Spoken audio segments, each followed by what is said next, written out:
রাসূলুল্লাহ সাল্লাল্লাহু আলাইহি সাল্লামের জীবনের সবচেয়ে বড় মুআজিজার নাম হলো কোরআন। কি নাম? কোরআন এমন একটা কিতাব যা আল্লাহ নবীকে দান করেছেন, যেই কোরআনের মতো একটা কোরআন অথবা 10টা সূরা অথবা একটি সূরা কেউ বানাতে পারেনি, কিয়ামত পর্যন্ত বানাতে পারবে না। আর এই কোরআনটা নবীকে আল্লাহ দান করেছেন, এটা রাসূলের জীবনের সবচেয়ে বড় মুআজিজা। সূরা বনী ইসরাঈল 88 নম্বর আয়াত, আল্লাহ পাক রব্বুল আলামিন বলেন, قُلْ لَئِنِ اجْتَمَعَتِ الْإِنسُ وَالْجِنُّ عَلَىٰ أَن يَأْتُوا بِمِثْلِ هَٰذَا الْقُرْآنِ لَا يَأْتُونَ بِمِثْلِهِ وَلَوْ كَانَ بَعْضُهُمْ لِبَعْضٍ ظَهِيرًا। নবী আপনি বলেন, لَئِنِ اجْتَمَعَتِ الْجِنُّ وَالْإِنسُ, সারা পৃথিবীর জিন ইনসান সবাই যদি একত্রিত হয়, আলা আইয়াতু বিমিসলি হাযাল কুরআন, এই কোরআনের মতো বানাইতে, এই কোরআনের মতো একটা কোরআন তৈরি করতে সারা পৃথিবীর জিন ইনসান সবাই যদি একত্রিত হয়, লা ইয়াতুনা বিমিসলিহি ওয়ালাউ কানা বা'দুহুম লিবা'দিন যাহিরা। আল্লাহ বলেন, সারা পৃথিবীর জিন ইনসান সবাই একত্রিত হয়ে যদি কোরআনের মতো বানাইতে চেষ্টা করে, আর এই বানানোর ক্ষেত্রে একজন যদি আরেকজনের সাহায্যকারী হয়, যে আমি তোমাকে সাহায্য করলাম বানাও, সারা পৃথিবীর একজন আরেকজনকে সাহায্য করলেও আল্লাহ বলেন এই কোরআনের মতো সারা পৃথিবীর সবাই মিলেও বানাতে পারবে না। তাহলে একটা কোরআন এটা বানানো অসম্ভব। আল্লাহ কয়, ঠিক আছে একটা পারবা না, তো 10টা সূরা বানাও। কয়টা সূরা? 10টা সূরা। সূরা হুদ 13 নম্বর 14 নম্বর আয়াতে আল্লাহ বলেন, আম ইয়াকুলুনা ইফতারা কুল ফাতু বিআশরি সুওয়ারিম মিসলিহি মুফতারায়াতি ওয়াদউ মান ইসতাতাতুম মিন দুনিল্লাহ وَادْعُوا مَنِ اسْتَطَعْتُم مِّن دُونِ اللَّهِ إِن كُنتُمْ صَادِقِينَ। নাকি তারা বলে এই কোরআন তিনি রটনা করেছেন। কাফের বেঈমানদের অনেকে বলে মুহাম্মদ নিজের থেকে এটা বানিয়েছে। নাউজুবিল্লাহ। আল্লাহ কয়, তোমাদের দাবি অনুযায়ী মুহাম্মদ যদি নিজের থেকে বানায়, তার মানে মানুষ কোরআন বানাইতে পারে তোমাদের দাবি অনুযায়ী। তো নবী আপনি তাদেরকে বলেন, তারা যেহেতু আপনার উপরে অপবাদ দেয় কোরআন আপনি বানিয়েছেন, কুল ফাতু বিআশরি সুওয়ারিম মিসলিহি মুফতারায়াত, তোমরা বানিয়ে 10টা সূরা আনো, তোমরা বানিয়ে 10টা সূরা আমার কাছে আনো। ওয়াদউ মান ইসতাতাতুম মিন দুনিল্লাহ, আল্লাহ ছাড়া তোমরা যারে পারো তাকে ডাকো। যদি তোমরা সত্যবাদী হও, আল্লাহ ছাড়া যারে পারো তারে ডাইকা 10টা সূরা বানায়া আমারে আইনা দেখাও। তোমাদের দাবি কোরআন মানুষ বানায়, তো তোমরা 10টা সূরা বানায়া দেখাও। এটাও পারে না। আল্লাহ কয়, ঠিক আছে তাহলে একটা। কয়টা সূরা? একটা। সূরা বাকারার 23 নম্বর 24 নম্বর আয়াতে আল্লাহ বলেন, ওয়া ইন কুনতুম ফি রাইবিম মিম্মা নাযালনা আলা আবদিনা ফাতু বিসূরাতিম মিন মিসলি, তোমরা যদি সন্দেহের মধ্যে থাকো, মিম্মা নাযালনা আলা আবদিনা, আমি আমার বান্দা মুহাম্মদ সাল্লাল্লাহু আলাইহি সাল্লামের উপর যা নাজিল করলাম, এই কোরআনের ব্যাপারে যদি তোমরা সন্দেহের মধ্যে থাকো, ফাতু বিসূরাতিম মিন মিসলি, তাহলে কোরআনের সূরার মতো একটা সূরা আমার কাছে বানায়া নিয়ে আসো। কয়টা সূরা? ওয়াদউ শুহাদাআকুম মিন দুনিল্লাহি ইন কুনতুম সাদিকিন, আল্লাহ ছাড়া তোমাদের যত সাক্ষী আছে সবাইরে ডাকো যদি সত্যবাদী হও। এটা 23 নম্বর আয়াত। 24 নম্বর আয়াতে আল্লাহ কয়, ফা ইল্লাম তাফআলু, তোমরা পারো নাই, ওয়ালান তাফআলু, কিছুতেই পারবে না। আল্লাহ বলে তোমরা পারো নাই আর কিছুতে পারবেও না। আল্লাহ অগ্রিম জবাব দিয়ে দিছে, তোমরা পারো নাই বানাইতে আর কিছুতে পারবাও না। প্রথমে আল্লাহ বলেন পারো নাই আর পারবাও না, তো যেহেতু পারবা না, পারো নাই, কিয়ামত পর্যন্ত সম্ভব না। ফাত্তাকুন নারাল্লাতী ওয়াকুদুহান নাস ওয়াল হিজারা, ওই আগুনকে ভয় করো যে আগুনের জ্বালানি হবে মানুষ এবং পাথর। যে আগুন আমি আল্লাহ পাথর এবং মানুষ দিয়ে জ্বালাবো, ওই আগুনকে ভয় করো। তো রাসূলুল্লাহ সাল্লাল্লাহু আলাইহি সাল্লামের জীবনের অন্যতম একটা মুজিজা হলো আল কোরআন। পুরা কোরআন বানানোর চ্যালেঞ্জ করছে আল্লাহ, পারে নাই। 10টা সূরা পারে নাই, একটা সূরা পারে নাই। এটা রাসূলের জীবনের শ্রেষ্ঠ একটা মুজিজা যে নবীজিকে আল্লাহ এমন একটা কোরআন দিয়েছেন, সারা পৃথিবীর সবাই মিলেও এই কোরআন বানাইতে পারেনি, পারবেও না। এটা রাসূলের জীবনের সবচেয়ে বড় মুজিজা। যে আয়াত আপনাদের সামনে তেলাওয়াত করলাম, মূলত এই বিষয়ে বলার জন্যই ভূমিকা টানলাম। রাসূলের জীবনের আরেকটা শ্রেষ্ঠ মুজিজা হলো এই দুনিয়া থেকে আল্লাহ নবীজিকে সশরীরে জাগ্রত অবস্থায় সপ্ত আসমানের উপরে নিয়ে গেছেন। এটা জীবনের আরেকটা মুজিজা। এই বিষয়ে মূলত আপনাদের সামনে কথা বলার জন্য ভূমিকাটা টানলাম। সূরা বানী ইসরাঈলের 1 নম্বর আয়াত তেলাওয়াত করলাম, খুব মন দিয়ে শুনবো আমরা।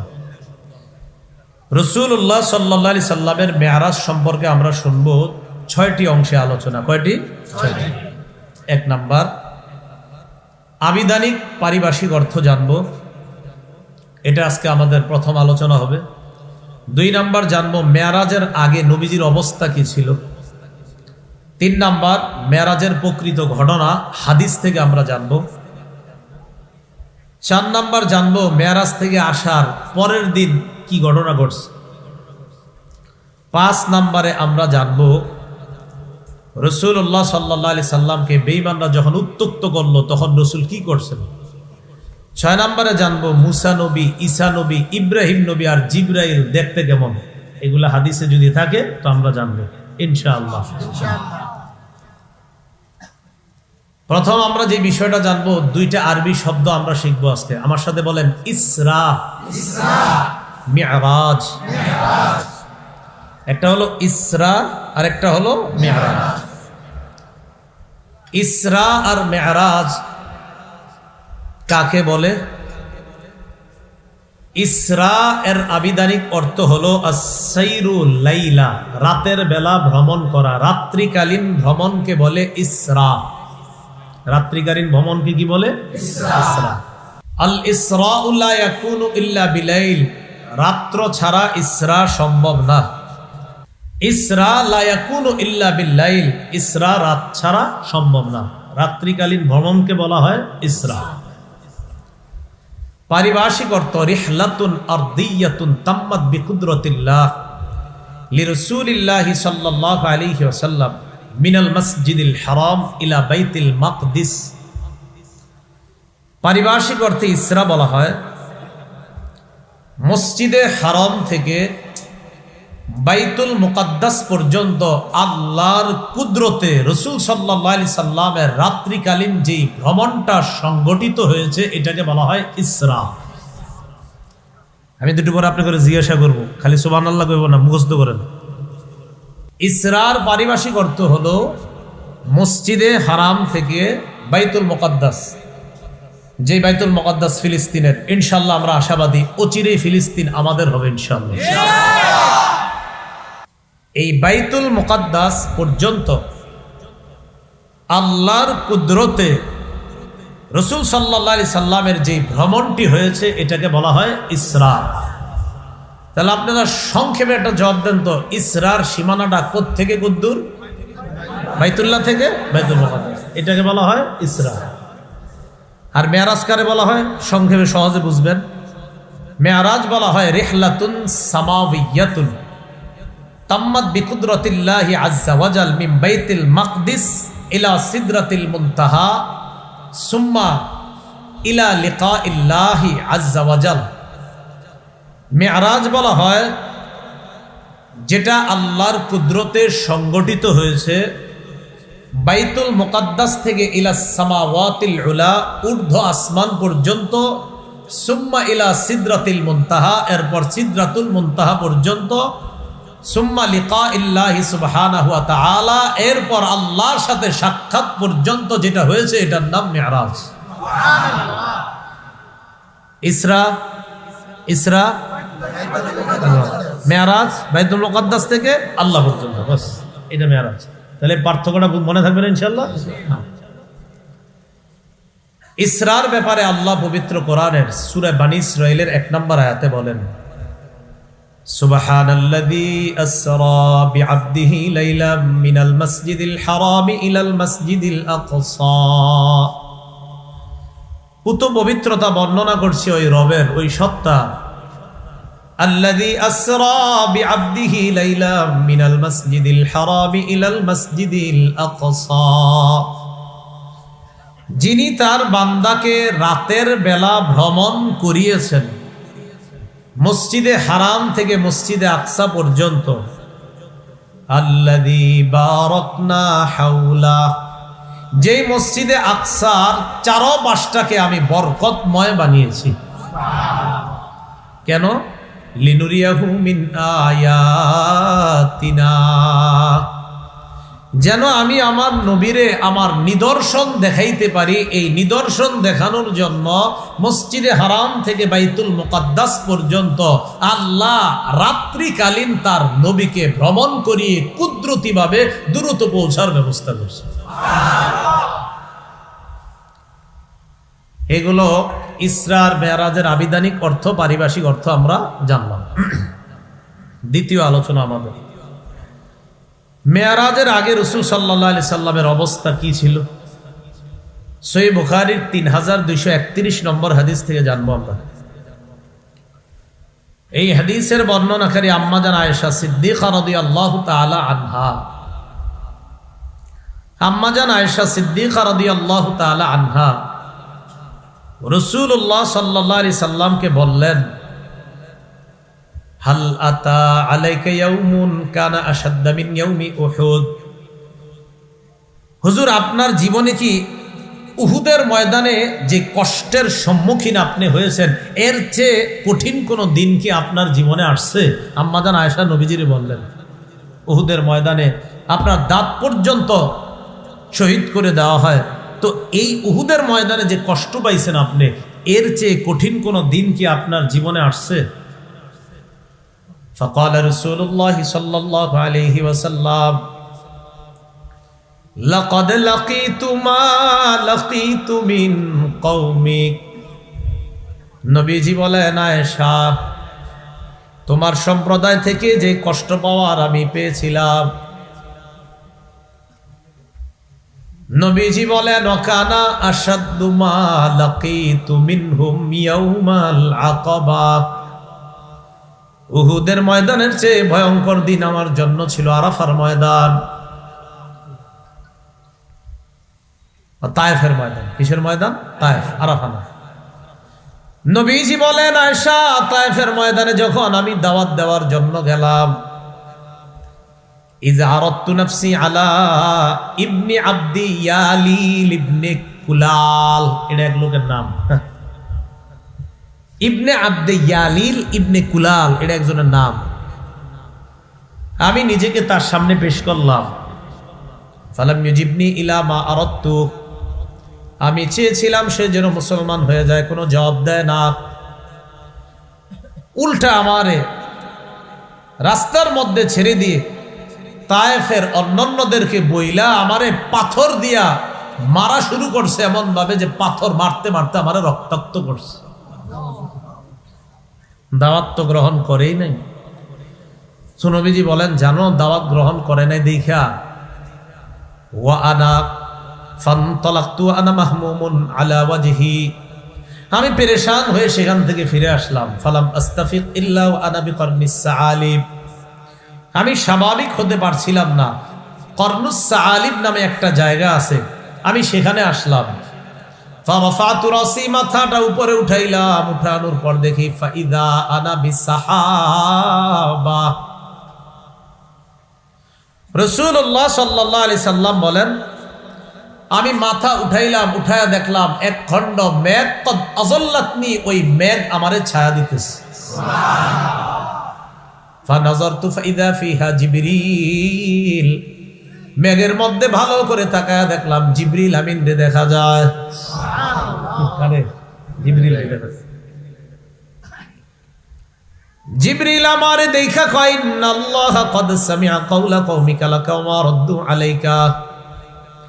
আপনি যে তাদেরকে দাওয়াত দিবেন, যা যা বলছেন, আর তারা যে আপনার সাথে খারাপ আচরণ করছে, তারা যে আপনার কথার জবাব খুব খারাপভাবে দিয়েছে, কেউ কেউ আপনার সাথে কথাও বলে নাই, কেউ কেউ জবাবও দেয় নাই, মুখ ফিরায় নিছে, আল্লাহ পুরা বিষয়টা লক্ষ্য করছে, আল্লাহ সব শুনছে। জিবরিল বলতেছে ওয়াকাদ বাআসা ইলাইকা মালাকাল জিবাল লিতা'মুরাহু বিমা শি'তা ফীহি। আপনার কাছে পাহাড়ের ফেরেশতা পাঠায়া দিছে, আপনি এই ফেরেশতাকে যা মন চায় তাদের ব্যাপারে আপনি আদেশ করতে পারেন। কাদের ব্যাপারে? যারা আপনার দাওয়াত গ্রহণ করেনি, উল্টা আপনার সাথে খারাপ আচরণ করছে, আপনি যা বলবেন পাহাড়ের ফেরেশতা তা শুনবে। এটা নবীজিরই জিবরিল বললেন। ফানাদানি মালাকুল জিবাল ফাসাল্লামা আলাইয়া। পাহাড়ের ফেরেশতা আমাকে ডাক দিয়ে আমারে সালাম দিস। সালাম দেওয়ার পর কয় সুম্মা ক্বালা ইয়া মুহাম্মদ যালিকা ফীমা শি'তা। পাহাড়ের ফেরেশতা সালাম দিয়ে বললেন, ও মুহাম্মদ সাল্লাল্লাহু আলাইহি ওয়াসাল্লাম, তাদের ব্যাপারে আপনি যেই সিদ্ধান্ত দিবেন আমি সেই সিদ্ধান্ত গ্রহণ করতে রাজি। ইন শি'তা উতবিখা আলাইহিমুল আখবাশাইন। আপনি যদি চান এই দুই পাহাড় চাপা দিয়ে তাদেরকে ধ্বংস করে দিই, আমি আপনার হুকুম পালন করব।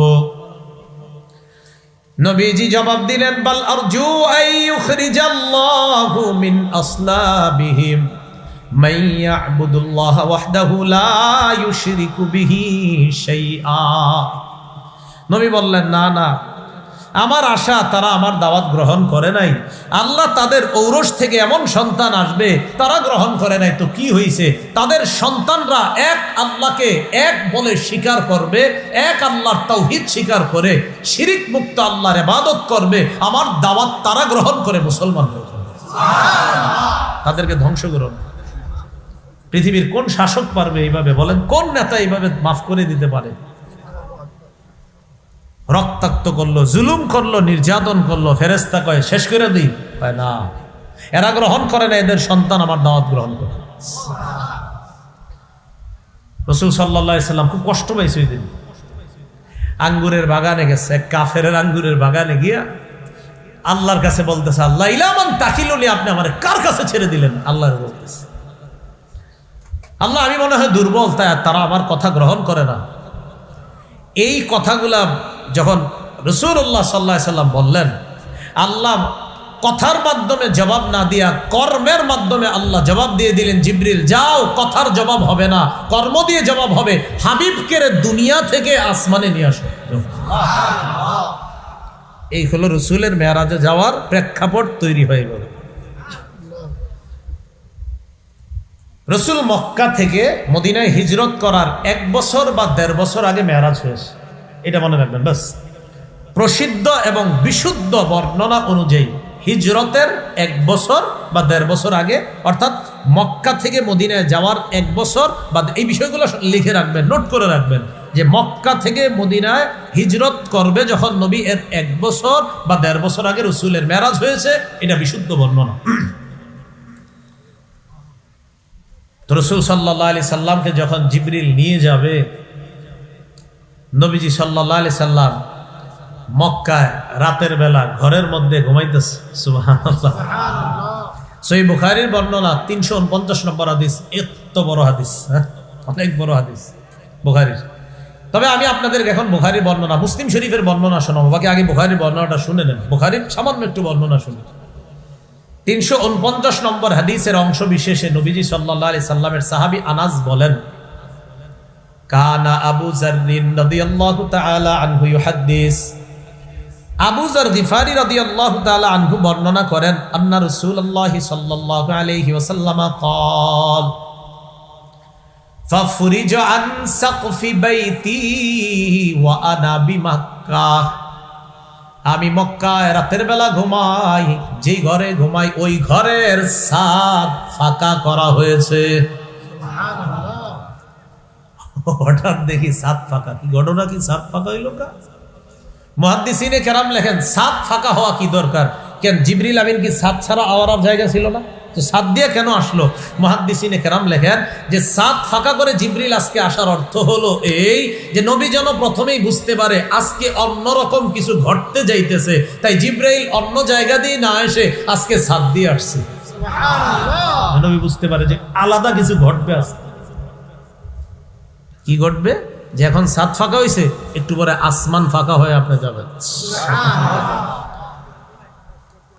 আসমান তো আর ফাঁকা হবে না, আসমানের দরজা খোলা হবে। দেখেন আসতেছে বর্ণনা আমাদের। রাসূল সাল্লাল্লাহু আলাইহি সাল্লাম বলেন, আমি দেখলাম সাত, মানে আমি ঘরে শোয়া মক্কায়, তো সাত ফাঁকা হলো। ফানাজালা জিবরিল, জিবরিল ওই সাদের যে ফাঁকাটা ওই দিক দিয়ে নামছে। নামার পর ফাফারাজা সদরি, এখানে একটু বর্ণনা আছে। আমার ঘর থেকে ঘুম থেকে উঠেছি, উঠায় বাইরে নিয়ে গেছে, নিয়ে যায় কাবা চত্বরে হাতিমে কাবার পাশে আমারে বসাইছে। ফাফারাজা সদরি, আমার বুকটা ছিদ্র করছে, আমার বক্ষ বিদীর্ণ করছে, করার পর ফাগসালাহু বিমাই জমজম, জমজমের পানি দিয়ে আমার বুকটা ধুইছে। সুবহানাল্লাহ। জমজমের পানি পান করেন? হাজী সাহেবরা কিছু আনলে এটা বেশি নেবেন। কোনটা? জমজমের পানি। সবাই খালি কয় কি আনছো? পানি খেজুর দিলে খুশি হয় না, এটা দিলে বেশি খুশি হইবেন। জমজমের পানি যেই দিবে নিয়ে নিবেন, এটা বরকতি।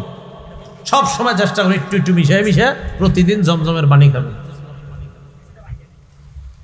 তো রাসূলুল্লাহ সাল্লাল্লাহু আলাইহি সাল্লাম তিনি বলেন, বুক ছিদ্র করার পর জমজমের পানি দিয়ে পুরাটা ওয়াশ করছে, করার পর সুম্মা জাআ বি তাসতিম মিন যাহাবিন মুমতালিইন হিকমাতা ওয়া ঈমানা, এরপর স্বর্ণের একটা পাত্র আনা হলো, স্বর্ণের পাত্রের মধ্যে ঈমান আর হিকমতে ভরা। সুবহানাল্লাহ। কইবেন হুজুর এটা দেখতে কেমন? এই জাতীয় প্রশ্ন করেন না। জ্বর মাপা যেহেতু যায় ওইটাও মাপা যাবে। জ্বর মাপে না? দেখিনি। জ্বরটা কি দেখা যায়? কিন্তু তারপরে বিশ্বাস করি 102 103, ঠিক না? এখন কইবেন ঈমান হিকমত কেমন? আল্লাহর নবী দেখছে যেমন। ঈমান আর হিকমতে পরিপূর্ণ স্বর্ণের একটা পাত্র আনছে, আনার পর নবীজি বলেন ওই যে জমজমের পানি দ্বারা ধৌত করার পর ফাআফরাগাহু ফি সদরি, ঈমান আর হিকমতটা আমার ওই বুকের মধ্যে রেখে দিছে। সুবহানাল্লাহ। সুম্মা আতবাকা, এরপর বুকটা আবার লাগায় দিছে। ডাক্তাররা ওপেন হার্ট সার্জারির গবেষণা কোত্থেকে পেয়েছে? এখান থেকে। সুবহানাল্লাহ। এবার আমরা মেরাজের পুরো ঘটনাটা শুনবো মুসলিম শরীফের 300 নম্বর হাদিস থেকে। মুসলিম শরীফের 300 নম্বর। এই 300 নম্বরটা আপনাদের পকেটের মোবাইলের সিরিয়াল অনুযায়ী, আর আমগো মাদ্রাসার পাঠ্যপুস্তক অনুসারে 162 নম্বর হাদিস মুসলিম শরীফের। বড় টেনশন, আপনি কোনটার নাম্বারও কম লাগে না, মিলা আবার। এই মুসলিম শরীফের 300 নম্বর হাদিস আর আমাদের মাদ্রাসার পাঠ্যপুস্তক অনুসারে 162। তবে মনে রাখবেন পুরো হাদিসটার মাঝে মাঝে আমরা অন্য জায়গা থেকেও কিছু হাদিস শুনবো, বাকি 300 নম্বর হাদিসটা হলো আমাদের মূল লম্বা হাদিস। রাসূলুল্লাহ সাল্লাল্লাহু আলাইহি সাল্লাম বলেন, তাহলে মনে রাখবেন সাত ফাঁকা হলো, জিবরিল আমিন আসলেন, বুক বিদীর্ণ করলেন, জমজম কূপের পানি দ্বারা ধৌত করলেন, ঈমান আর হিকমত ভিতরে রাখলেন, বুকটা এবার আবার আগের মতো করলেন। এই হলো নবীজির অবস্থা। এবার নবীজি সাল্লাল্লাহু আলাইহি সাল্লাম বলেন, উতীতু বিল বুরাক, আমার কাছে একটা বোরাক নামে প্রাণী নিয়ে আসা হলো। কি নাম? ওয়া হুয়া দাব্বাতুন আবিয়াদ। বোরাকটার দিকে তাকায় দেখি এটা সাদা একটা প্রাণী, তাওয়ীলুন, লম্বা, ফাওকাল হিমার ওয়া দুনাল বাগ, গাধার চেয়ে একটু বড়, খচ্চরের চেয়ে একটু ছোট, এমন টাইপের একটা প্রাণী, সাদা লম্বা, যেটা গাধার চেয়ে বড়, খচ্চরের চেয়ে ছোট, এমন একটা প্রাণী যাকে বোরাক বলা হয়, এটা আমার সামনে আনা হলো। আলেম ছাড়া অন্যরা বলেন প্রাণীটা কার চেয়ে বড়? গাধা। কার চেয়ে ছোট? দেখতে সাদা। বোরাক কোত্থেকে আসছে? বোরাক এটা বারকুন থেকে আসছে। বারকুন মানে হলো বিদ্যুৎ। বিদ্যুতের গতি যেমন কঠিন গতিতে বিদ্যুৎ চলে, সেখান থেকে বোরাক আসছে। বোরাক বিদ্যুতের চেয়ে আরো দ্রুত গতিতে চলে, এই জন্য নাম বোরাক।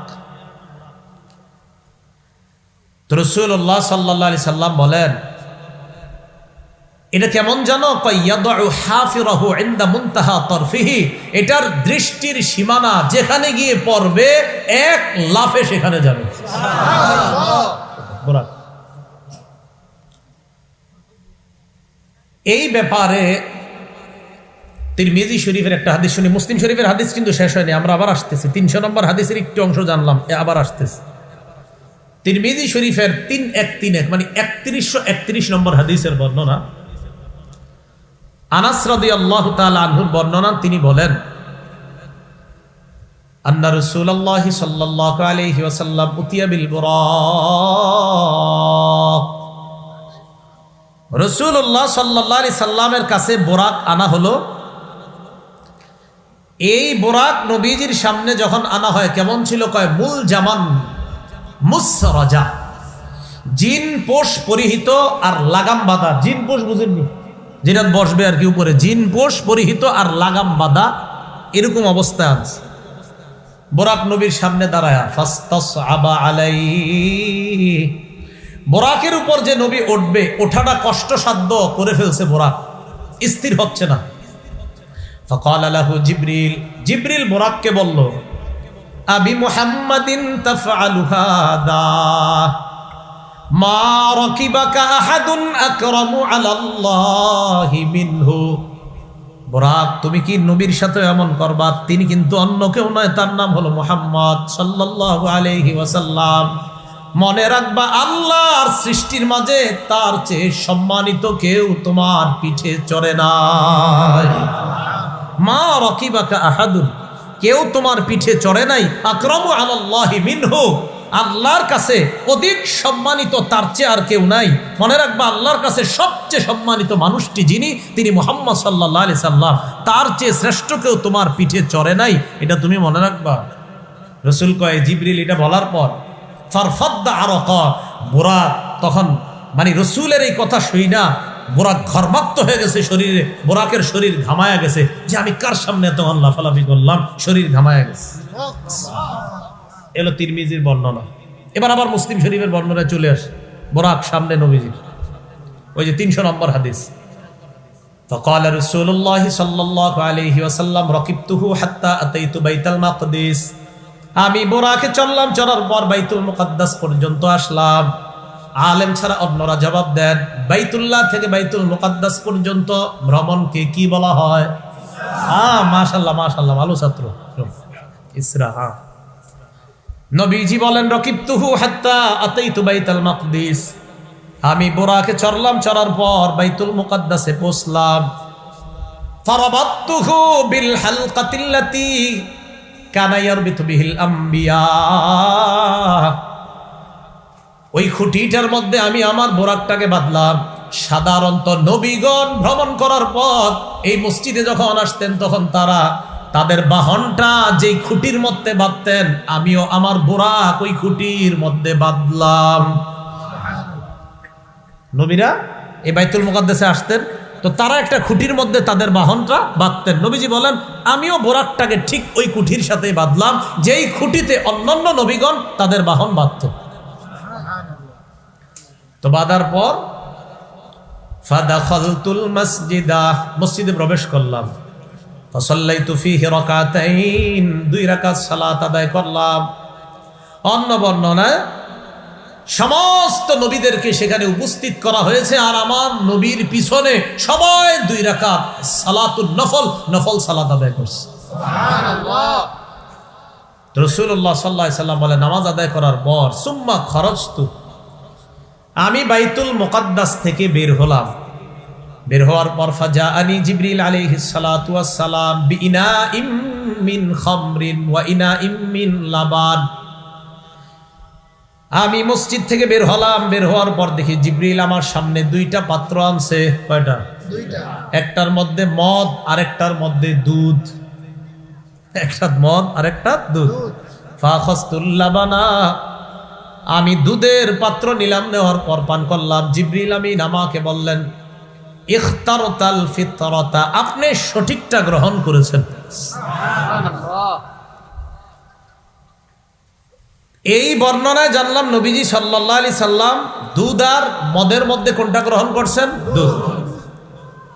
বুখারীর বর্ণনা আসছে 349 নম্বর হাদিসে,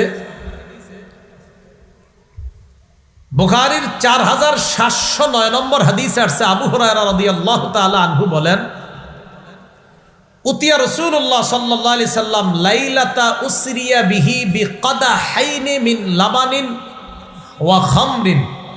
নবীরে যেই রাতে বাইতুল মুকাদ্দাসে নিয়ে যাওয়া হয় সেই রাতে দুইটা পাত্র দেওয়া হয়েছে, একটা মদের আর একটা দুধের।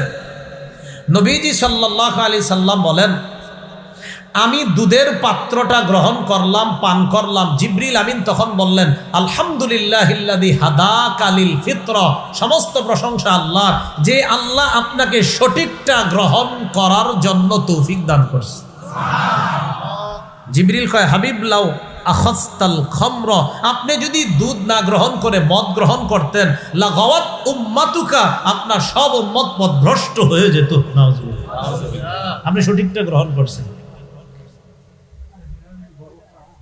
রাসূলুল্লাহ সাল্লাল্লাহু আলাইহি ওয়াসাল্লাম এবার আবার রওনা করলেন। মনে আসেনি? কই আছে? বাইতুল মুকাদ্দাস থেকে বের হলেন। সুম্মা আরাজা বিনা ইলাস সামা,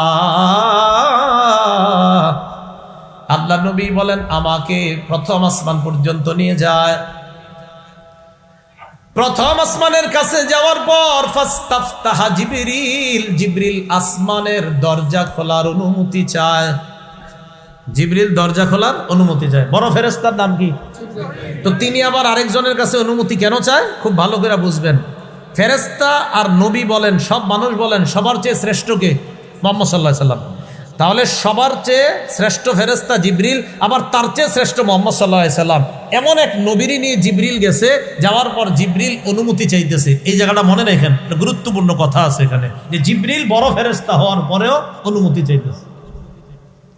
ফাস্তাফতাহা জিবরিল, জিবরিল আসমান খোলার অনুমতি চাইলেন। ফাকিলা, আসমানের দারোগা পক্ষ থেকে বলা হলো, মান হাজা, কে তুমি? ক্বালা জিবরিল, জিবরিল জবাব দেয়, আমি জিবরিল। প্রথম আসমানের দারোগা ফেরেশতার নাম ইসমাইল, কিনা? তো তিনি বললেন, কে? কয় জিবরিল। তো জিবরিল আমিনকে এবার ওই প্রথম আসমানের যিনি দরজা খুলছে তিনি বলতেছে, ওমান মাআকা, আপনার সাথে কে? ক্বালা মুহাম্মাদুন সাল্লাল্লাহু আলাইহি ওয়াসাল্লাম, আমার সাথে আসমান জমিন, এই জগৎ ওই জগৎ, যত জগৎ আছে সব জগতে আল্লাহর পরে যিনি শ্রেষ্ঠ তিনি আমার সাথে আছে, মুহাম্মদ সাল্লাল্লাহু আলাইহি ওয়াসাল্লাম। এবার দেখেন কি কয় ফেরেশতা, ক্বাদ বুইসা ইলাইহি, আপনারা কি তাকে আনতে বলা হয়েছে? দেখেন কি কয়, আপনাকে কি বলা হয়েছে তাকে আনতে? জিবরিল আমিন জবাব দেয়, বুইসা ইলাইহি, হ্যাঁ, তাকে আনার জন্য আমাকে পাঠানো হয়েছে, তাই আমি তাকে নিয়ে এসেছি। ফাফুতিহা লানা, আল্লাহ নবী বলেন, আমাদের জন্য প্রথম আসমানের দরজা খুলে দেওয়া হলো। এবার মূল আলোচনা শুনেন এই জায়গা থেকে। জিবরিল সবচেয়ে বড় ফেরেশতা, আমাদের নবী আল্লাহর পরে সবচেয়ে শ্রেষ্ঠ। এর পরেও দেখেন ভদ্রতা কাকে বলা হয়, যে আমি যত বড় হই না কেন আরেকজনের বাসায় গেলে অনুমতি নিয়ে তার বাসায় প্রবেশ করা, এটা হলো ভদ্রতা। এখান থেকে এটা শিখেছি যে জিবরিল আমিন সবচেয়ে বড় ফেরেশতা, এরপরও ভদ্রতা, অনুমতি চাচ্ছে আমি ঢুকবো। রসুল সবচেয়ে শ্রেষ্ঠ, তার জন্য অনুমতি চাওয়া হচ্ছে। এটা আমাদেরকে আদব শিক্ষা দিচ্ছে। শোনো, তোমরা কোথাও গেলে এটা ভদ্রতা মনে রাখবা, তুমি যত বড় হও আরেকজনের বাসায় গেলা আর তুমি বড় হতে পারো, কিন্তু ভদ্রতা হলো অনুমতি চাওয়া। ঠিক আছে না কথা? এটা অনুমতি চাওয়া। রাসূলুল্লাহ সাল্লাল্লাহু আলাইহি সাল্লাম বলেন, প্রথম আসমানে গেলাম, ফাইদা আনা বি আদম, গিয়ে দেখি আব্বা আদম নবী।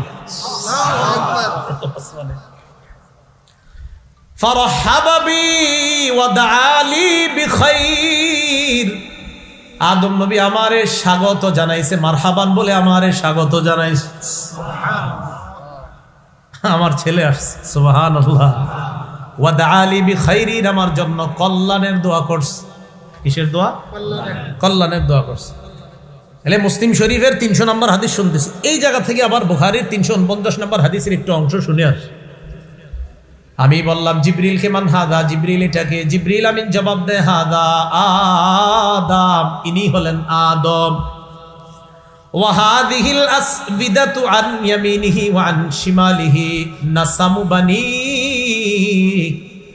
আদম নবীর ডানে এবং বামে যাদেরকে আপনি দেখছেন এরা হলো আদম নবীর সন্তান। একবার ডানে তাকায়, একবার বামে তাকায় আদম নবী। তো দেখে ডানে অনেক মানুষ দেখা যায়, বামে অনেক মানুষ দেখা যায়। তো নবীজি জিজ্ঞাসা করলেন এগুলো কি? জিবরিল আমিন কয় হাদিহিল আসফিদাতু আন ইয়ামিনিহি ওয়া আন শিমালিহি নাসামু বানিহি। এটা হলো আদম, তার ডানে আর বামে এগুলো তার সন্তান। সুবহানাল্লাহ।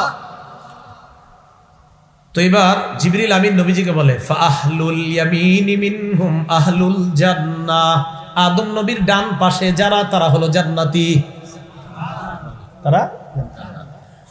ওয়াল আসবিদাতুল্লাতি আন শিমালিহি আহলুন নার। আদম নবীর বাম পাশে যাদেরকে দেখতেছেন এরা হলো জাহান্নামী। ফাইদা নাযরা, আদম নবী যখন ডান পাশে তাকায় দহিকা হাসে, সুবহানাল্লাহ। ওয়া ইযা নাযারা কিবালা শিমালিহি বাকা, আদম নবী যখন বাম পাশে তাকায় কান্না করে। ডান পাশে তাকাইলে হাসে, আমার এই সন্তানগুলা জান্নাতি, বাম পাশে তাকাইলে কান্না করে, আহারে এগুলা জাহান্নামী। আল্লাহ আমাদেরকে আব্বা জানের ডান পাশে যারা আছে তাদের অন্তর্ভুক্ত বানায় দিন, আমিন। আল্লাহ আমাদের সকলকে আপনি জান্নাতি বানায় দিন, আমিন। রাসূলুল্লাহ সাল্লাল্লাহু আলাইহি সাল্লাম বলেন আদম আলাইহিস সালাতু ওয়াস সালামের সাথে সাক্ষাৎ করলাম, আবার রওনা করলাম উপরে, প্রথম আসমান শেষ, এবার দ্বিতীয় আসমানে রওনা করলাম। সুম্মা আরাজা বিনা ইলাস সামাইস সানিয়া ফাস্তাফতাহা জিবরিল আলাইহিস সালাতু ওয়াস সালাম। দ্বিতীয় আসমানের কাছে গেলাম, জিবরিল আমিন দ্বিতীয় আসমানের ফেরেশতার কাছে অনুমতি চায়। ফাকিলা মান হাদা, জিজ্ঞাসা করা হলো কে? জিবরিল আমিন জবাব দেয় আমি জিবরিল। কিলা ওয়া মান মাআকা, প্রশ্ন করা হয় আপনার সাথে কে? জিবরিল আমিন জবাব দেয় মুহাম্মাদুন সাল্লাল্লাহু আলাইহি ওয়াসাল্লাম, আমার সাথে মুহাম্মদ সাল্লাল্লাহু আলাইহি ওয়াসাল্লাম। প্রশ্ন করা হয় ওয়া কদ বুইসা ইলাইহি, তাকে আনার জন্য কি আপনাকে পাঠানো হয়েছে? জিবরিল আমিন জবাব দেয় বুইসা ইলাইহি, হ্যাঁ পাঠানো হয়েছে। ফাফুতিহা লানা, দ্বিতীয় আসমানের দরজাটা খুলে দেওয়া হয়। আমি দ্বিতীয় আসমানে গেলাম, যাওয়ার পর ফাইদা আনা বিইবনাইল খালা, আমি এমন দুইজনের সাথে সাক্ষাৎ করলাম, এমন দুইজনকে দেখলাম যেই দুইজন সম্পর্কে খালাতো ভাই। কি ভাই সম্পর্কে? খালাতো ভাই। একজন হলেন ঈসা ইবনে মারইয়াম, একজন হলেন মারইয়ামের সন্তান ঈসা, আরেকজন হলেন ইয়াহইয়া ইবনে জাকারিয়া, জাকারিয়া নবীর সন্তান ইয়াহইয়া। আমি দ্বিতীয় আসমানে খালাতো ভাই সম্পর্কে দুই ভাইয়ের সাথে সাক্ষাৎ হলো, একজন হলেন ঈসা আর একজন ইয়াহইয়া। এই দুই নবীর সাথে দ্বিতীয় আসমানে আমার দেখা হয়ে গেছে, সুবহানাল্লাহ। ফারহাবা ওয়া দাআওয়ালি বিখাইর, দুই নবী আমারে স্বাগত জানাইছে, মারহাবা বলছে, আমার জন্য এই দুই নবী কল্যাণের দোয়া করছে। নবীজি বলেন সুম্মা আরাজা বিনা ইলাস সামাইস সালিসা, তিন নাম্বার আসমানে গেলাম। ফাস্তাফতাহা জিবরিল, তিন নাম্বার আসমানে ঢোকার অনুমতি চাইলেন। ফাকিলা মান হাদা, প্রশ্ন করা হয় কে? জিবরিল আমিন জবাব দেয় আমি জিবরিল। ওয়া মান মাআকা, আপনার সাথে কে? জিবরিল আমিন জবাব দেয় মুহাম্মাদুন সাল্লাল্লাহু আলাইহি ওয়াসাল্লাম, আমার সাথে মুহাম্মদ সাল্লাল্লাহু আলাইহি ওয়াসাল্লাম। একই প্রশ্ন করা হয় কদ বুইসা ইলাইহি, তাকে আনার জন্য কি আপনাকে পাঠানো হয়েছে? জিবরিল আমিন জবাব দেয় বুইসা ইলাইহি, হ্যাঁ তাকে আনার জন্য আমাকে পাঠানো হয়েছে। ফাফুতিহা লানা, তৃতীয় আসমানের দরজা খুলে দেওয়া হয়। তিন নাম্বার আসমানে গেলাম, যাওয়ার পর ফাইদা আনা বিইউসুফ আলাইহিস সালাতু ওয়াস সালাম, ফাইদা হুয়া কদ উতিয়া শাতরাল হাসান। হঠাৎ আমার সাক্ষাৎ হয়ে যায় ইউসুফ নবীর সাথে। তাকায় দেখলাম সৃষ্টির অর্ধেক সৌন্দর্য ইউসুফ নবীরে দেওয়া হয়েছে, সুবহানাল্লাহ। ইউসুফ নবীরে তাকায় দেখি সৃষ্টির অর্ধেক সৌন্দর্য ইউসুফ নবীরে দেওয়া হয়েছে, সুবহানাল্লাহ। আমগো নবী কেমন সুন্দর, এটা না কইলে তো আমার আবার খারাপ লাগবে। আমগো নবীটা একটু কওয়া দরকার। আমাদের নবীজি কেমন সুন্দর,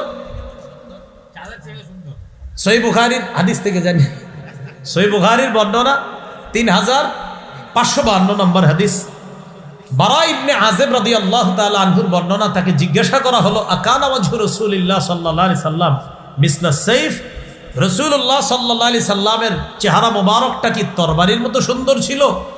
তখন বারা ইবনে আযিব জবাব দিলেন লা বাল মিসলাল কমার, না না, বরং চাঁদের মতো সুন্দর ছিল। সুবহানাল্লাহ। সহিহ বুখারীর 3556 নম্বর হাদিসের মধ্যে আসছে, বারা ইবনে আযিব রাদিয়াল্লাহু তাআলা আনহু বলেন, কাব ইবনে মালিক রাদিয়াল্লাহু তাআলা আনহু বলেন, আমি নবীজির কাছে গেলাম, ফালাম্মা সাল্লামতু আলা রাসূলিল্লাহ সাল্লাল্লাহু আলাইহি সাল্লাম, আমি নবীজির সাথে সাক্ষাৎ করলাম। সাক্ষাৎ করার পর ওয়া হুয়া ইয়াবরুকু ওয়াজহুহু মিনাস সুরুর, তাকায় দেখলাম নবীজির চেহারা মোবারকটা আনন্দে ঝলঝল করতেছে। সুবহানাল্লাহ। ওয়া ইদা কানা রাসূলুল্লাহ সাল্লাল্লাহু আলাইহি সাল্লাম ইদা সুররা, নবীজি যখন আনন্দিত হইতো চেহারাটার দিকে তাকাইলে মনে হতো কান্নাহু কিতাআতু কমার, যেন চাঁদের টুকরাটা হাসতেছে। সুবহানাল্লাহ। নবীজির সৌন্দর্যতার অবস্থা। আনাস ইবনে মালিক কি বলেন? সহিহ বুখারীর 3547 নম্বর হাদিসে আনাস রাদিয়াল্লাহু তাআলা আনহু বলেন, কানা রাবাতাম মিনাল কওম, তিনি মানুষের মাঝে মাঝারি গড়নের ছিলেন। লাইসা বিত তাবিল, বেশি লম্বা ছিলেন না, ওয়ালা বিল কসির, বেশি খাটো ছিলেন না। কয় কেমন? কয় সুদর্শন। একজন মানুষ পৃথিবীতে সবচেয়ে সুন্দর হইলে যেমন আল্লাহ তারে বানাইছে তেমন। সুবহানাল্লাহ। কয় কালারটা কেমন? কয় আজহারুল লাউন লাইসা বিআবিয়াদা আমহাকা ওয়ালা বিআদামা, কয় ধবধবে সাদাও না, আবার টমাট বর্ণের না, মাটির কালার না। কাছে তাহলে কেমন? মাটির কালারও না, ধবধবে সাদাও না, কয় লাল লাল ভাব গোলাপি রঙের। সুবহানাল্লাহ। লাল লাল ভাব গোলাপি রঙের। লাইসা বিজাদিন কাতিদিন, চুলগুলা একেবারে কোকড়ানো না, ওয়ালা সাবতিন রজিলিন, আবার একবারে লম্বা সরু, একদম সোজা লম্বা না। তাহলে কেমন? দেখলেই মনে হতো চুলগুলা যেন বাতাসে ঢেউ খেলতেছে। ইদানিং মানুষ ফ্যাশন খোঁজে, আরে আমগো নবীর সৌন্দর্য খোঁজেন মিয়া, খুঁজলে দেখবেন এমন সৌন্দর্য আপনি দুনিয়াতে খুঁজেই পাবেন না। ওই অমুকরে তমুকরে খুঁজা প্যান্ট পরে ছিঁড়া, এই করে কি করে না করে, কি আমগো নবীর চেয়ে সুন্দর হবে? জিন্দিগিতেও না। আর মা বোন যারা বয়ান শুনতেছেন, আপনারা আম্মাজান আয়েশা সিদ্দিকার সৌন্দর্যতা পড়বেন, তাহলে দুনিয়ার অন্য নারীদেরকে আর আপনারা আইডল মানতে হবে না। রাসূলুল্লাহ সাল্লাল্লাহু আলাইহি সাল্লাম এমন ছিলেন, চুলগুলা কোকড়ানো না, লম্বাও না। এরপরে বলতেছে নবীজি যখন ইন্তিকাল করলেন, লাইসা ফি রাসিহি ওয়ালা লিহিয়াতিহি, চুল আর দাড়ির মধ্যে 20 শাআরাতান বাইদা, সাদা 20টা চুলও খুঁজে পাওয়া যায় নাই। তো নবীজি ইউসুফ নবীর সামনে কোন নাম্বার? 3 নাম্বার আসমানে ইউসুফ নবীরে অর্ধেক সৌন্দর্য দেওয়া হয়েছে, আমাদের নবীকে সবচেয়ে সৌন্দর্য বানানো হয়েছে। রাসূলুল্লাহ সাল্লাল্লাহু আলাইহি সাল্লাম বলেন, ইউসুফ নবীর সামনে যখন আমি বসা, ফারহাবা, অভিবাদন জানাইছে, মারহাবা বলছে, ওয়া দাআলি বিখাইর, আমার জন্য কল্যাণের দোয়া করছে। সুম্মা আরাজা বি ইলা সামাইর রাবিআ, 4 নাম্বার আসমানে আমাকে নিয়ে যায়। ফাস্তাফতাহা জিবরিল, জিবরিল আমিন অনুমতি চায়। আবার একই প্রশ্ন, কে? আমি জিবরিল। আপনার সাথে কে? মুহাম্মদ সাল্লাল্লাহু আলাইহি সাল্লাম। ওনাকে আনতে আপনাকে পাঠানো হয়েছে? হ্যাঁ, আমাকে পাঠানো হয়েছে তাকে আনার জন্য। চিন্তা করছেন, প্রত্যেকটা আসমানে প্রশ্ন করতেছে, ভদ্রতা শিক্ষা দেওয়া হচ্ছে। ফাফুতিহা লানা, 4 নাম্বার আসমান আমাদের জন্য উন্মুক্ত করে দেওয়া হয়। আসমানে গেলাম, যাওয়ার পর ফাইদা আনা বি ইদ্রিস আলাইহিস সালাতু ওয়াস সালাম, ইদ্রিস নবীর সাথে সাক্ষাৎ। কোন নবী? আল্লাহ পাক বলেন, ওয়া রাফা'নাহু মাকানান আলিয়্যা, আমি ইদ্রিসকে সর্বোচ্চ অনেক উপরে উন্নীত করেছি, উঁচু স্থানে আমি তাকে উন্নীত করেছি। এর দ্বারা উদ্দেশ্য হলো আমি 4 নাম্বার আসমানে ইদ্রিস নবীকে উঠায় তাকে আমি মর্যাদা দান করছি। ইদ্রিস নবী আমারে বললেন রহাবা, মারহাবা বলে স্বাগত জানাইলেন। ওয়া দাআলি বিখাইর, কল্যাণের দোয়া করলেন। সুম্মা আরাজা বি ইলা সামাইল খামিসা, 5 নাম্বার আসমানে আমাকে নিয়ে যায়। আবার জিবরিলকে কি প্রশ্ন করা হয়, আর বলতে হবে? ওগুলা পারবেন না ইনশাআল্লাহ বলতে, পুরাটা সবগুলা প্রশ্নের জবাব দেওয়ার পর ফাফুতিহা লানা, 5 নাম্বার আসমান খুলে দেওয়া হয়। 5 নাম্বার আসমানে গেলাম, যাওয়ার পর ফাইদা আনা বিহারুন আলাইহিস সালাতু ওয়াস সালাম, হারুন নবীর সাথে আমার সাক্ষাৎ। রহাবা বি ওয়া দাআলি বিখাইর, হারুন নবী আমাকে স্বাগত জানায়, মারহাবা বলেন, কল্যাণের দোয়া করেন। সুম্মা আরাজা বি ইলাস সামাইস সাদিসা, 6 নম্বর আসমানে নিয়ে যায়। ফাইদা আনা বি মূসা আলাইহিস সালাতু ওয়াস সালাম, মূসা নবীর সাথে আমার সাক্ষাৎ হয়। মূসা নবী আমাকে স্বাগত জানায়, দাআলি বিখাইরিন, কল্যাণের দোয়া করে। সুম্মা আরাজা বি ইলাস সামাইস সাবিআ, 7 নম্বর আসমানে যায়। ফাইদা আনা বি ইব্রাহিম আলাইহিস সালাতু ওয়াস সালাম, ফাইদা হুয়া, আমি দেখলাম ইব্রাহিম নবীর সাথে আমার সাক্ষাৎ 7 নম্বর আসমান। 7 নম্বর আসমানে যখন ইব্রাহিম নবীর সাথে সাক্ষাৎ হয়, তাকায় দেখলাম মুসনিদান জহরহু ইলাল বাইতুল মামুর, ইব্রাহিম নবী বাইতুল মামুরের সাথে হেলান দিয়ে বসা। কি দিয়ে বসা? তাহলে 7 নম্বর আসমানে ইব্রাহিম নবী বাইতুল মামুরের সাথে হেলান দিয়ে বসা। এটা হলো কাবার একদম বরাবর উপরে 7 নম্বর আসমানে একটা ঘর। ফাইদা হুয়া ইয়াদখুলুহু কুল্লা ইয়াউমিন ৭০,০০০ মালাক, বাইতুল মামুরে প্রতিদিন ৭০,০০০ ফেরেশতা প্রবেশ করে। লা ইয়াউদুনা ইলাই, একদিন প্রবেশ করে ইবাদত করে চলে যাওয়ার পর কিয়ামত পর্যন্ত দ্বিতীয়বার আসার আর সুযোগ তাদের হয় না। মানে ৭০ চলতে থাকবে আর চান্স পাবে না যারা একবার আসছে। এটার নাম কি? বাইতুল মামুর। তো এই বাইতুল মামুরের সাথে ইব্রাহিম নবী হেলান দিয়ে বসা। ইব্রাহিম আলাইহিস সালাতু ওয়াস সালামের সাথে সাক্ষাৎ যখন হয়েছে, এই জায়গায় একটা বর্ণনা শুনি, তিরমিজি শরীফের 3642 নম্বর হাদিস। ক্বালা রাসূলুল্লাহ সাল্লাল্লাহু আলাইহি ওয়াসাল্লাম, নবী বলেন, আমি যখন ইব্রাহিম নবীর সাথে সাক্ষাৎ করলাম, সাক্ষাৎ করার পর ইব্রাহিম নবী আমাকে বললেন, ইয়া মুহাম্মদ আকিরি, মুহাম্মদ আপনি একটা কাজ করবেন, আপনাকে আমি কাজটা দেই, শুনবেন নি? আকিরি উম্মাতাকা মিন্নিস সালাম, আপনার উম্মতকে আমার পক্ষ থেকে সালাম পৌঁছায় দিবেন। সুবহানাল্লাহ, উম্মতকে সালাম দিছে।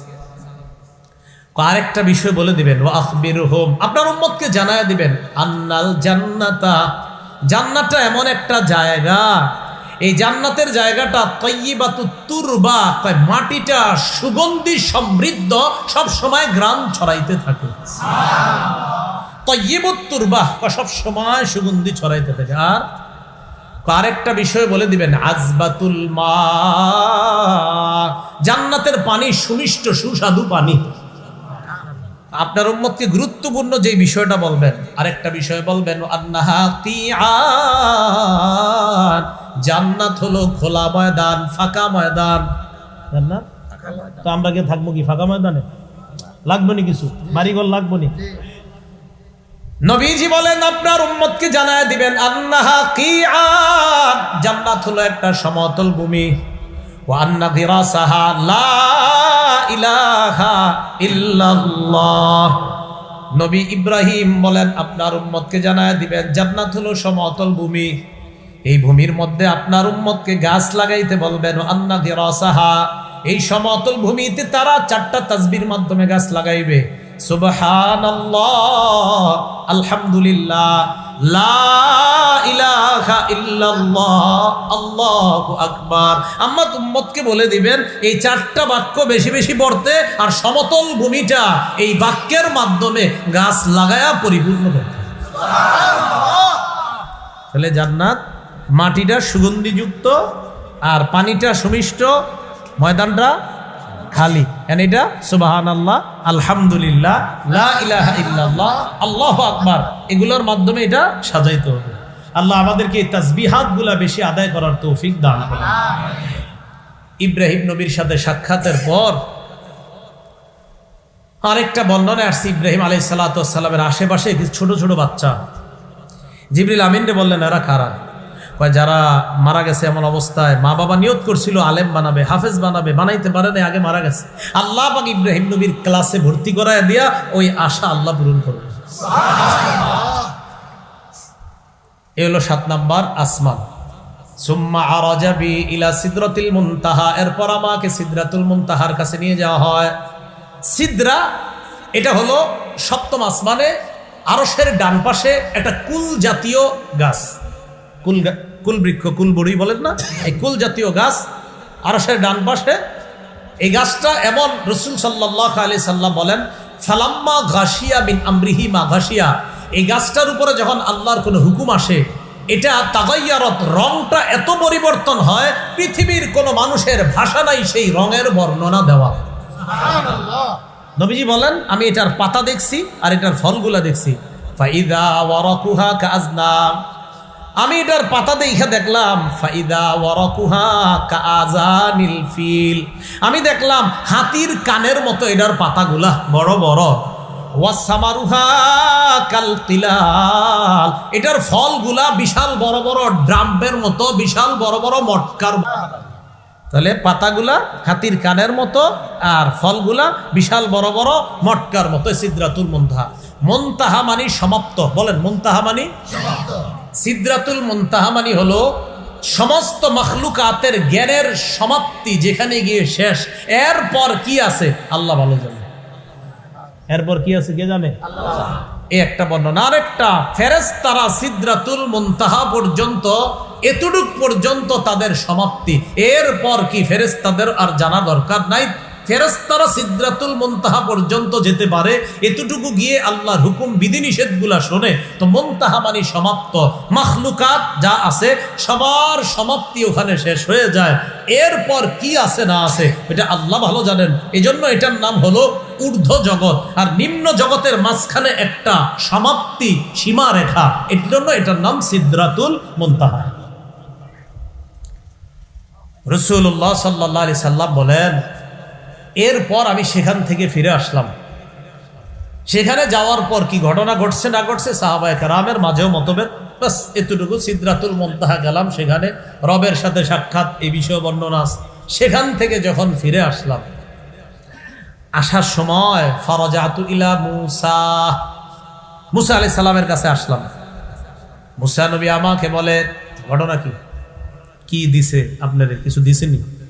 তো রাসূলুল্লাহ সাল্লাল্লাহু আলাইহি সাল্লাম বলেন, সিদরাতুল মুনতাহা যখন গেছি, আওহা ইলাইয়া মা আওহা, আল্লাহ আমার প্রতি ওহী যা নাজিল করার তা নাজিল করলেন। আল্লাহ পাক রব্বুল আলামিন ফারাদা আলাইয়া 50 সালাতান ফি কুল্লি ইয়াউমিন ওয়া লাইলা, রাতে দিনে 50 ওয়াক্ত নামাজ ফরজ করছে। সুবহানাল্লাহ। মুসা আলাইহিস সালামের সাথে সাক্ষাৎ। মুসা আলাইহিস সালাতু ওয়াস সালাম কয়, মা ফারাদা রাব্বুকা আলা উম্মাতিকা, আপনার রব আপনার উম্মতের জন্য ফরজ করছে কি, আমার একটু কর। নবীজি বললেন 50 সালাতান, 50 ওয়াক্ত নামাজ। মুসা নবী বলেন, ইরজি ইলা রাব্বিকা ফাসআলহু তাখফিফা, রবের কাছে যান, যাওয়ার পর এই বিধানটা একটু হালকা করে দিতে বলেন। ফাইন্নী বালাউতু কওমি, আমি আমার উম্মতরে পরীক্ষা করছি। বালাউতু বানি ইসরাঈলা, বনি ইসরাঈলরে আমি পরীক্ষা করছি। ও খবর তুহুম, তাদেরকে পরীক্ষা কইরা আমার অভিজ্ঞতা আছে, এজন্য অভিজ্ঞতার আলোকে বললাম। ফাইন্না উম্মাতাকা লা ইউতিকুনা যালিকা, আপনার উম্মত 50 ওয়াক্ত নামাজ পড়বে না। কত তো সত্যি কথাই কইছি। জি যেমনি আস্তে কইতাছে, মনে হয় যে 5 ওয়াক্তই পড়ে। হ্যাঁ, মানে 5 ওয়াক্তই মনে পড়ে, এরকম ভাবতে হুজুর 5 ওয়াক্ত তো পড়ি। তো নবীজি গেছে, রাসূল বলেন, আমি আল্লাহর কাছে গেলাম, গিয়ে বললাম, আল্লাহ কমায় দেন। ফাহাত্তু আলাইয়া 5 সালাওয়াত, আল্লাহ 5 ওয়াক্ত কমায় দিস। কয় ওয়াক্ত? নবীজি বলেন, ফালাম আজাল আরজিউ, কয় ফালাম আজাল আরজিউ বাইনা রাব্বি তাবারাকা ওয়া তাআলা ওয়া বাইনা মূসা, আল্লাহর কাছে আর মূসা নবীর কাছে আসা যাওয়ার মাঝে আসি। আসি আরবার যান, আবার যাই, আবার 5 ওয়াক্ত কমায়, এই আসা যাওয়ার মাঝখানেই চলতেছে। শেষমেশ আল্লাহ 45 ওয়াক্ত কমায়া বলছে, ইন্নাহুন্না 5 সালাওয়াত, 5 ওয়াক্ত আছে। এই 5 ওয়াক্ত থাকার পর হাবিবকে বললেন, হাবিব লিকুল্লি সালাতিন আশারা, এক ওয়াক্তের জন্য 10 নেকি। ফাহিয়া 50 সালাতান, 5 ওয়াক্ত তো 10 নেকি হলে 5 10 50, আগে 50 ওয়াক্ত পড়লে দিতাম 50 নেকি, এখন 5 ওয়াক্ত পড়লেই 50 ওয়াক্তের নেকি। সুবহানাল্লাহ। তো মুসা আলাইহিস সালামের কাছে 5 ওয়াক্ত নিয়ে যখন আসছে, কয় কত? কয় 5 ওয়াক্ত। আপনি আবার যান, কমায় আনেন। তো নবীজি বলে, ফাস্তাহইয়াতু মির রাব্বি, আমার লজ্জা লাগতেছে আর যাইতে। এটা নবীজি বলছে, আমার লজ্জা লাগতেছে। তো এটা নিয়ে 5 ওয়াক্ত নিয়ে রাসূল সাল্লাল্লাহু আলাইহি সাল্লাম চলে আসলেন। এইগুলো তৃতীয় আলোচনা। চতুর্থ আলোচনা, মেরাজ থেকে আসার পর পরের দিন রাসূল সাল্লাল্লাহু আলাইহি সাল্লাম কাবা চত্বরে বসা একা একা। তাফসীর ইবনে কাসীরের মধ্যে আসছে রাসূল সাল্লাল্লাহু আলাইহি সাল্লাম কাবা চত্বরে বসা, ও হুয়া জালিসুন ওয়াজিমুন, ওয়াজিমুন মানে একা একা চুপচাপ বসা। আবু জাহেল আসছে, আয়েশা কয় হালমিন খবরিন, কি ব্যাপার মুহাম্মদ, কোনো সংবাদ টংবাদ আসেনি? নবীজি কয় গুরুত্বপূর্ণ সংবাদ আছে। কয় কি সংবাদ? কাকা গত রাতে তো এরকম আমারে এখান থেকে বাইতুল মুকাদ্দাস, সেখান থেকে রাতের মধ্যে সামান্য অংশে আল্লাহ পুরা 7 আসমান সিদরাতুল মুনতাহা সব ঘুরাইয়া জান্নাত জাহান্নাম আমারে দেখায় নিয়ে আসছে। আবু জাহেল কয় পাইয়া গেছি।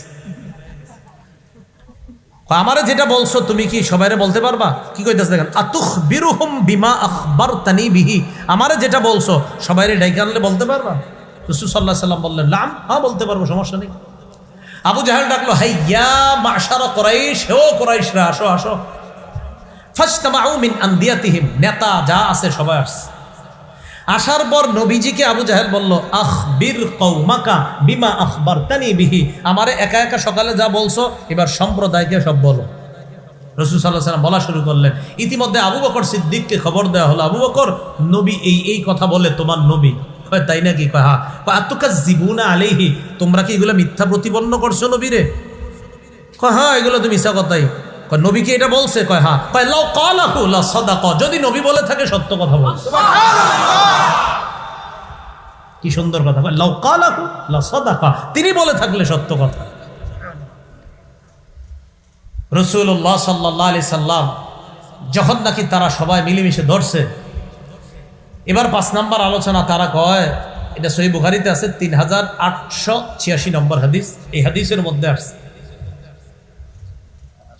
রাসূলুল্লাহ সাল্লাল্লাহু আলাইহি সাল্লাম বলেন, লাম্মা কাজ্জাবাতনি কুরাইশ, কুরাইশরা যখন আমারে মিথ্যা প্রতিপন্ন করলো, কুমতু ফিল হিজর, মক্কার হিজির নামক একটা জায়গা আছে, এখানে আপনারা হজে গেলে বা উমরায় গেলে দেখবেন মুআল্লিমরা দেখায় দিবে যে এটা হিজির বলা হয়, এটা বলা হয়। সেখানে আমি দাঁড়াইলাম।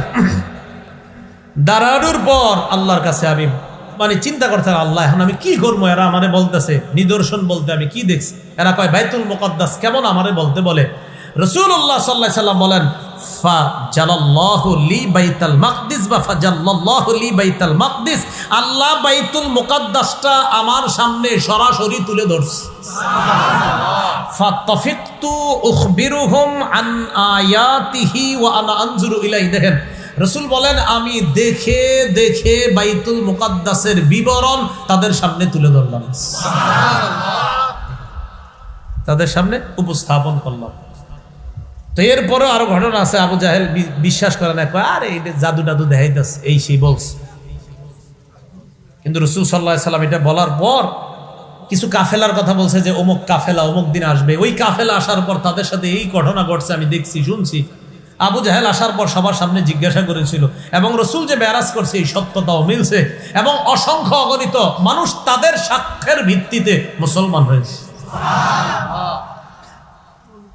রাসূলুল্লাহ সাল্লাল্লাহু আলাইহি সাল্লাম ঈসা নবী, মুসা নবী, ইব্রাহিম নবী আর জিবরিলকে ওই দিন দেখছেন। সবারই অনেক নবীদেরকে দেখছে, তো জিবরিলকেও দেখছিলেন। বাকি তাদের কিছু বর্ণনা দিছে যে তারা দেখতে এমন ছিল। তিরমিজি শরীফের 3649 নম্বর হাদিস, এই হাদিসের মধ্যে আসছে রাসূলুল্লাহ সাল্লাল্লাহু আলাইহি সাল্লাম বলেন, মেরাজের রাতে আমি যখন ভ্রমণে গেলাম,